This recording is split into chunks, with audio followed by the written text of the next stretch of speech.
tout de suite.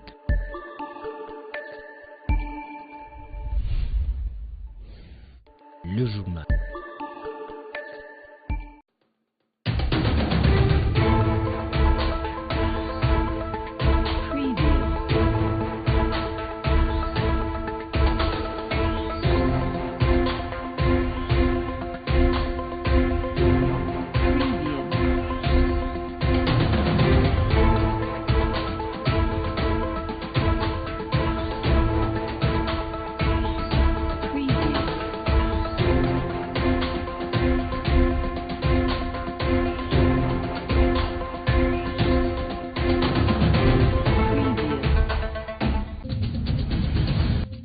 Lancement de la campagne électorale ce jeudi à minuit par le président de la Commission électorale nationale indépendante, Corneille Nangaa. Il est intervenu lors de la dernière réunion du comité des liaisons de la CENI avec le mandataire des partis et regroupements politiques. En partenariat avec GIZ, l'Union congolaise de femmes de médias a organisé une formation de 2 jours à Lubumbashi. Elle a tourné autour des innovations du code minier révisé. C'est tout pour le grand titre, place au développement. Madame et messieurs, bienvenue dans cette édition. Le monde entier célèbre chaque 22 novembre la journée des jeux vidéo. Récurrent dans nos familles, il crée une seconde nature qui a parfois des répercussions sur les enfants qui y sont cramponnés. Coucou Panou.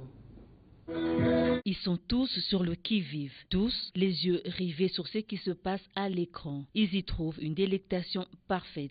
Ils s'y gargarisent et n'y trouvent aucun mal. Je prends même des heures pour jouer aux jeux vidéo. J'y trouve une distraction. Ici, au lieu de prendre la bière ou faire du n'importe quoi, ce sont des très bons jeux. Je me sens très à l'aise quand j'y joue comme ça. Ça ne me prend pas toute une journée parce que je dois me rendre à l'école. Certains parents s'en méfient pour leurs enfants. Parfois, il ne faut toujours pas le regarder d'un mauvais œil. Nous sommes sans ignorer que les jeux vidéo sont amusants, même si ils engendrent la distraction. Ces jeux-là permettent aux enfants de découvrir beaucoup de choses que parfois l'adulte ignore. Il y a aussi l'interactivité, donc l'échange. C'est comme qui dirait que l'enfant communique avec l'écran, avec les jeux vidéo. Cela stimule aussi l'attention et aussi l'exploration dans ce sens que ces jeux-là sont caractérisés par les difficultés, par les obstacles à surmonter. À force de chercher la solution, l'enfant explore et il s'améliore. Mais les déboires existent quand même. Les inconvénients des jeux vidéo chez les enfants, il y en a beaucoup, parce que les jeux en soi sont visualisés à partir des écrans, lesquels engendrent des risques, et des risques multiples, comme par exemple l'affaiblissement des muscles oculaires. L'enfant regarde, et quand il regarde, il se concentre au point où sa vision s'affaiblit. Ça, c'est un inconvénient. Il y a aussi la dépendance. L'enfant qui est face aux jeux vidéo, il devient dépendant au point où il ne veut pas qu'il soit détaché de son écran. Ça, c'est déjà un problème. Or, la dépendance engendre aussi la paresse. L'enfant ne peut pas faire d'autres activités, seulement les jeux vidéo. Les parents devront donc être diligents par rapport aux jeux vidéo auxquels se livrent les enfants. L'Union congolaise de femmes de médias en partenariat avec GIZ ont organisé une formation du 12 au 13 novembre à Lubumbashi. Elle a porté sur les innovations du Code minier 2018. Elisa Soumani. Elles viennent de Kinshasa, Sud Kivu, Nord Kivu et du Haut-Katanga. Elles apprennent. Le code minier a été innové. Elles doivent le savoir. Le code minier vient d'être révisité et donc nous avons cet avantage. Plusieurs points ont été évoqués, parmi lesquels la responsabilité sociétale des entreprises axée sur les communautés et développement. Les parties prenantes devraient honorer leurs engagements. La population pour qu'elle sache comment faire usage de ces nouveaux outils. Mais aussi, il y a d'autres innovations. Le code a vraiment apporté beaucoup d'autres innovations, notamment la question de transparence, parce que avant, c'était difficile d'avoir les informations sur le secteur minier. Aujourd'hui, nous avons un cadre qui permet à ce qu'il y ait assez de transparence dans la gestion des revenus issus de l'exploitation des ressources naturelles. Elles ont suivi la formation. Cette dernière a eu du répondant. Les médias de bénéficier de cette formation sur les innovations du code minier congolais. Nous avons été vraiment renforcés en capacité et nous pensons que dans notre travail de tous les jours, nous aurons, à travers nos émissions, à travers nos productions quotidiennes, à intégrer ces notions apprises pour amener également la population qui est désormais bénéficiaire de ce code minier révisé à comprendre ce qui fait, à comprendre les innovations et à être en mesure de les appliquer. Ces femmes journalistes ont été suffisamment armées. Elles ne doivent pas être égoïstes. Le message doit être relayé. Ce que vous venez d'apprendre ne va pas se limiter dans ces 4 murs. Et vous aurez à faire organiser des restitutions dans vos villes ou vos provinces respectives. Et vous allez organiser des émissions comme vous l'avez prévu. Anita, journaliste de Wangu RTV, a pris part à cet atelier.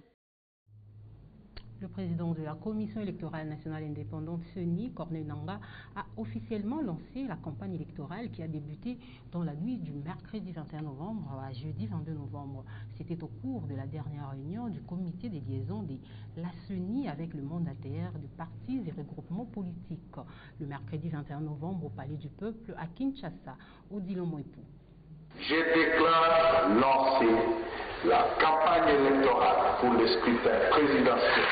La campagne électorale a été lancée. Cette opération qui précède le vote proprement dit se déroulera du 22 novembre au 22 décembre 2018. Durant cette réunion, Corneille Nangaa a exhorté les différentes parties prenantes au processus électoral à former les témoins électoraux afin de le déployer sur l'ensemble du pays le jour du vote. Le président de la CENI a donné les directives pour le bon déroulement de la campagne, notamment aux politiciens. La courtoisie dans leurs déclarations politiques et meetings, la rétenue des propos courtois pour bâtir un Congo émergent. La CENI recommande aux acteurs politiques pendant cette campagne de bien animer la campagne sans causer préjudice aux autres, de respecter les codes de bonne conduite, d'accepter des résultats des scrutins, sinon faire usage du droit des contestations suivant les moyens légaux. Corneille Nangaa a ensuite souligné que les personnes qui n'ont pas leur carte d'électeur et des déplacés qui changent des milieux ne vont pas voter. Lancée officiellement depuis ce jeudi 22 novembre à minuit, la campagne électorale est morne-t-on à Kolwezi que dans le reste du pays. Pas d'engouement seul, quelques affiches sont déjà visibles ça et là. Cela étonne, mais certains partisans se disent prêts. Mikantenga. Il est 10 heures passées le matin à Kolwezi. Le véhicule circule normalement, pas d'embouteillage, encore moins de bruit. Des affiches de candidats à peine visibles, pourtant c'est le début de la campagne électorale 2018.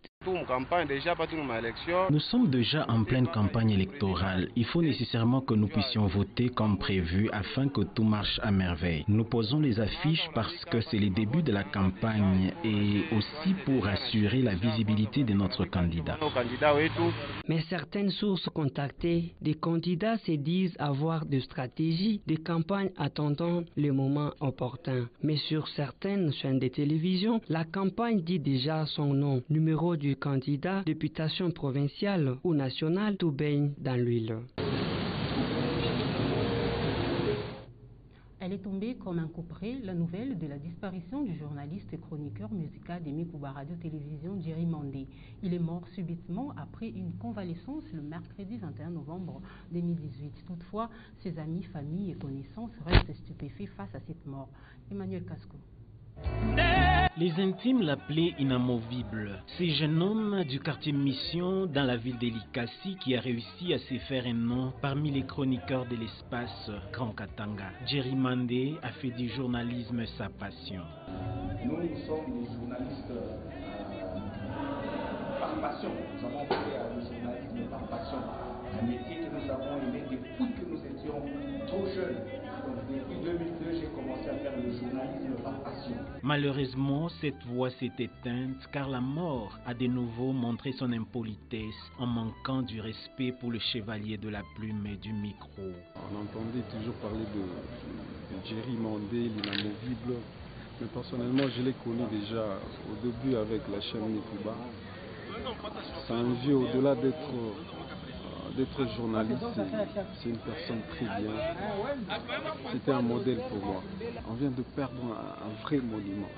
Samba au bas de l'espace Katanga. La chronique pleure, non seulement la chronique, c'est l'ensemble des journalistes. Jerry Mandé quitte la terre des humains très jeunes et non mariés en laissant un vide difficile à combler tant pour les amis, la famille que les connaissances. Et parmi les personnes qui sont battues pour la musique du Grand Katanga, après c'était un monsieur bien, grand cœur, il rigolait à tout moment, il n'avait pas de problème avec les gens et tout. Mais je pense que c'est Dieu qui donne et qui récupère, paix à son âme.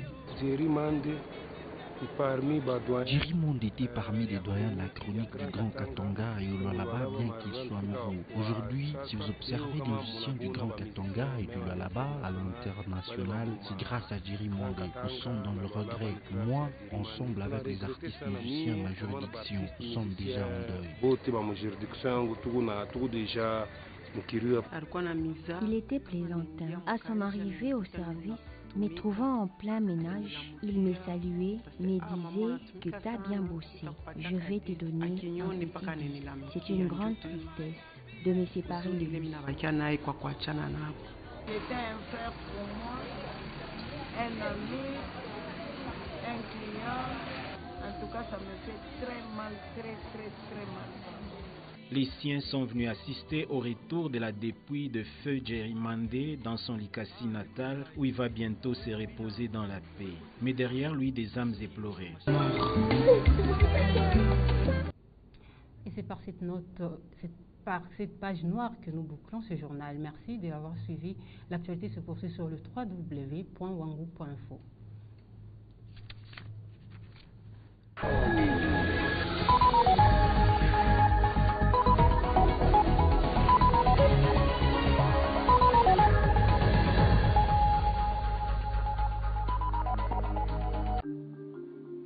Qui fait quoi?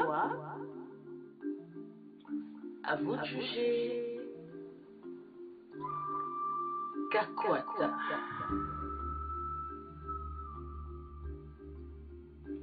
Votre serviteur. Mutoto Wakolwezi. Kakwata. L'homme du peuple. Encore et toujours à vos côtés.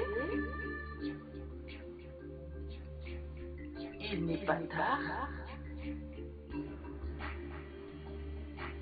Nous pouvons encore espérer. Tous ensemble. Kesho usiku. Lamuka. Pamoja jenge Kolwezi yetu. Sisi kwa sisi.